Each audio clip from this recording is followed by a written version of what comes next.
नमस्कार, स्वागत है आप सभी का। मैं हूं राजेश और आज मैं आपको जो घटना कहानी आपको इस जो रूप में जो नाम दे दीजिए जो मैं आपको बताने जा रहा हूं वो इतनी खतरनाक है, इतनी दर्दनाक है, इतनी निंदक है कि जिसके बारे में बयां करना भी बहुत मुश्किल है। मतलब आप समझिए कि जब मैंने ये खबर खुद सुनी तो मेरे खुद के रोंगटे खड़े हो गए। और ये खबर आई है एनसीआर रीजन से। दिल्ली एनसीआर आपने सुना होगा, बड़ा पॉश माना जाता है, बड़ा यहाँ पर माना जाता है कि बहुत समझदार लोग और इस प्रकार की चीज़ें हैं। लेकिन ये जो खबर आई है ना, ये किसी को भी झकझोर करके रख देगी और ख़ास तौर पर उन लोगों को जिनकी बच्चियाँ हैं, जिन्होंने अपनी बिटिया के ब्याह के लिए तमाम सपने सजा रखें। लेकिन एक बात याद रखिएगा, जो मैं यह खबर बताने जा रहा हूँ उस पर आऊँगा, लेकिन ये बात याद रखिएगा, दो बातें। एक तो लालच बुरी बला और दूसरा कि कभी खुशियों को पैसा से ख़रीदा नहीं जा सकता, फिर चाहे वो खुशियाँ अपनी बेटी के लिए ही क्यों ना हो। ऐसा ही कुछ वाकई सामने आया है, सिरसा गाँव का है, जहाँ पर पड़ता है ये गौतम बुद्ध नगर, यानी कि नोएडा जो कहलाता है गौतम बुद्ध नगर के काफना इलाके का सिरसा गांव। बीती 21 अगस्त की ये वो तारीख है जिस दिन एक ऐसी घटना घटी जिसने पूरे समाज को एक बार फिर से जगाने का काम किया, पूरे समाज को एक संदेश देने का काम किया है। क्या संदेश है वो कि दहेज नहीं देना, चाहे घर पर बेटी बैठ क्यों ना जाए, लेकिन दहेज नहीं देना है। निक्की का मामला है, यह 28 साल की उम्र थी। क्या उम्र होती 28 साल, लेकिन बहुत जल्दी घर वालों ने शादी कर दी। बेटा है, छोटा सा बेटा है और उस बेटे की आंखों के सामने उसकी माँ को दर्दनाक मौत दी गई। और वो किसने दी? घर वालों ने। पूरा वाक़या आपको समझाते हैं, पूरी घटना आपको बताते हैं। सिरसा गांव में यह घटना घटी 21 तारीख को, जब पति विपिन जो शराब का आदी था, यानी कि शराबखोर था, उसने अपनी बीवी को फिर मारना शुरू किया। फिर इसलिए क्योंकि बीते 8 सालों से वो यही करता हुआ आ रहा था। 8 साल, जी हाँ, निक्की की शादी 20 बरस की जब थी तभी शादी हो गई थी। अभी 28 की उम्र थी। उसकी क्या उम्र थी, लेकिन उस 28 साल की लड़की को एक ऐसी मौत दी गई, ससुराल वालों ने मिलकर ऐसी मौत दी कि जिसको बयां करना ही बहुत मुश्किल है। निक्की के पिता ने सोचा था कि 2 बेटियां हैं, दोनों का ब्याह कर देते हैं, एक ही घर में कर देंगे तो बहुत खुश रहेंगे, दोनों एक दूसरे को देखती रहेंगी। लेकिन क्या पता था कि जब से उनका ब्याह करेंगे तब से उनका जीवन जो है नर्क में तब्दील हो जाएगा। यही हुआ।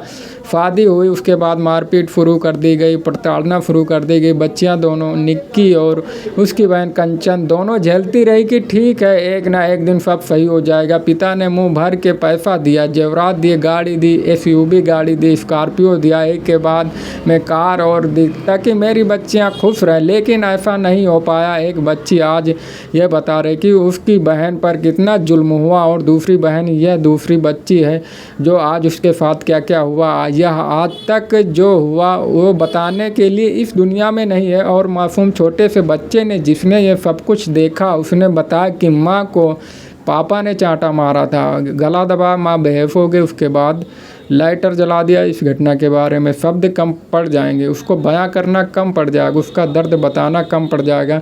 देखने वाले देख रहे थे कि करने वाले कर रहे थे, कोई रोकने वाला नहीं था। निक्की पीड़ित मासूम, या जो कह लीजिए, वह कुछ कर की स्थिति में नहीं थी। दूसरी तरफ वो जो बच्चा है जिसने ये सब कुछ अपनी आंखों से पूरे जीवन के लिए उसको एक सदमा दिया, उसके ही बाप ने, उसके ही पिता ने, गंभीर हालत थी बच्ची की, निक्की की। उसे पहले एक अस्पताल भेजा गया, उसके बाद बहुत ज़्यादा स्थिति गंभीर हो गई।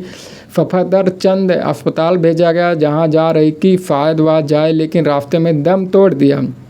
पुलिस ने पति विपिन को गिरफ्तार कर लिया, पकड़ लिया। ससुराल वालों को तलाशा जा रहा है, वो भाग निकले हैं, फरार हैं। इसी बीच कंचन, जो निक्की की बहन थी, जिसका ब्याह उसी घर में हुआ था, वो अब सामने आई। अब बात बता रही है कि वो उसके साथ, उसकी बहन के साथ क्या क्या हुआ, अब तक कैसे कैसे किया गया और क्यों किया गया। या जानिए, पैसा मिला, जेवरात मिले, स्कॉर्पियो मिले, फिर एक गाड़ी मिली, इतना सब कुछ मिला, लेकिन पेट नहीं भरा। लालच कहते हैं ना, बुरी बला। और फिर खुशियों को कभी पैसों से ख़रीदा नहीं जा सकता, चाहे वो बेटी की खुशियाँ क्यों ना हो। यहाँ पर भी यही हुआ कि बेटियों की खुशियों को खरीदने के लिए बाप ने पूरा अपनी, समझ लीजिए कि अपनी आजीवन कमाई लगा दी। फिर भी दहेज लोभियों को 3 लाख चाहिए थे और 3 लाख नहीं मिले, इसलिए पहले मारा पीटा, फिर पति पीटता था, माँ बचाने नहीं आती थी, सास बचाने नहीं आती थी, बल्कि उसका साथ देती थी। पति तो अंदर है, पुलिस ने गिरफ्तार कर लिया। पुलिस कह रही कि हम कड़ी कार्रवाई करेंगे, लेकिन यह मामला पंचायत में भी कई दफ़ा गया है। आप समझिए कि मामले की गंभीरता कैसी है। पंचायत में कई दफ़ा यह मामला गया, लेकिन वहाँ से कोई निपटारा नहीं हुआ, बस समझौता। और उसके बाद निक्की इस दुनिया में नहीं। 28 साल की वो जो लड़की एक मासूम बच्चा था, और उस मासूम बच्चे ने अपनी माँ के कत्ल को अपनी आंखों के सामने देखा तो उम्र का सदमा है उस बच्चों की आंखों में, उसके दिल में। तो समझिए कि हम बातें बहुत बड़ी बड़ी करते, लेकिन हम कहाँ खड़े हैं, क्यों हम गिफ्ट या दूसरी चीज़ों के नाम पर हम दहेज दे देते हैं, डिमांड। ये समझ लीजिए कि बोली लगती। निक्की शायद यह उम्मीद कर रही होगी, जहाँ पर भी होगी वो यही उम्मीद कर रही होगी, काश मैं आखिरी हूँ, मतलब इसके बाद कोई और बेटी दहेज की बलि तो कम से कम ना चढ़े। माता पिता के दुख की कोई सीमा नहीं है। बहन रो रो कर बता रही कि पूरा वाक़ वीडियो वायरल हो रहा है, लेकिन ये वीडियो वायरल हो रहा है बहन की बात है, बेटे की बात है। माता पिता का दुख यह सब कुछ किस लिए है, समाज के समझाने के लिए, ताकि और कोई निक्की दहेज की भेंट से कम ना चाहे। धन्यवाद। पहले हमारे साथ मारपीट हो रही थी, काफ़ी दिन से हमें टॉर्चर किया जा रहा था कि तुम्हारे साथ में ये नहीं मिला, वो नहीं मिला, इतने पैसे लाओ अपने घर पे, 3 लाख लाओ। उसके बाद सास ने कुछ लिमिट ला के रखा, घर में हमें दिया।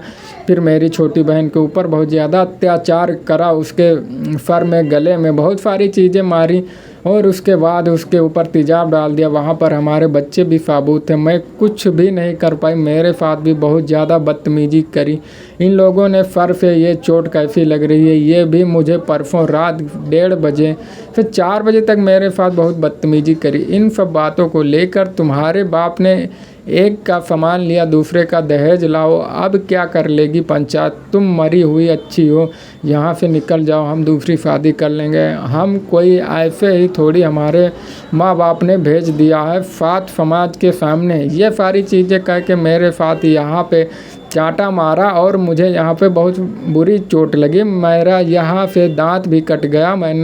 मैंने माला वगैरह भी पहन रखी थी, वो सब। उसके बाद मुझे पूरे दिन कुछ नहीं पता रहा, और शाम को मेरी बहन के साथ जो भी कुछ हुआ वो मैं बयान नहीं कर सकती। सच में बयान ये है कि मेरी बहन के साथ इतनी बुरी दरिंदगी करी गई कि इतना बुरा मारा उसे। मेरे बच्चे भी वहाँ पे थे, देख रहे थे उसकी सारी चीज़ें। उसके बाद मारने के बाद उसके ऊपर जो लिक्विड लाए थे वो उसके ऊपर डाल दिया। मेरी बहन जल गई मेरी आंखों के सामने। मैंने उसे बचाने की कोशिश करी, पर मेरी बहन वो पता नहीं कौन हॉस्पिटल लेके गया, तो मैं उस स्थिति में नहीं बचा पाई, क्योंकि मैं बेहोश होकर गिर गई थी। उसके बाद मुझे कुछ भी नहीं पता हुआ, कुछ नहीं पता क्या हुआ क्या नहीं। मेरे बच्चे को भी गायब कर दिया।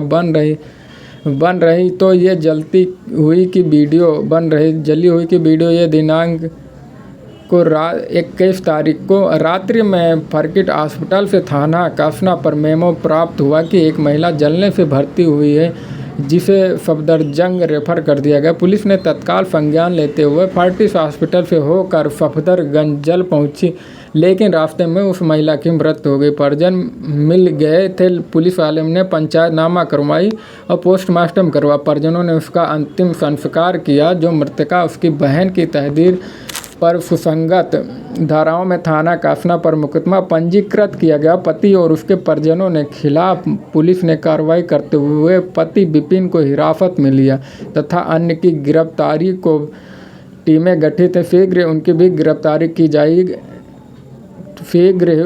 गिरफ्तारी की जाएगी। अग्रिम विधिक कार्रवाई इसमें प्रचलित है। धन्यवाद। जय हिंद।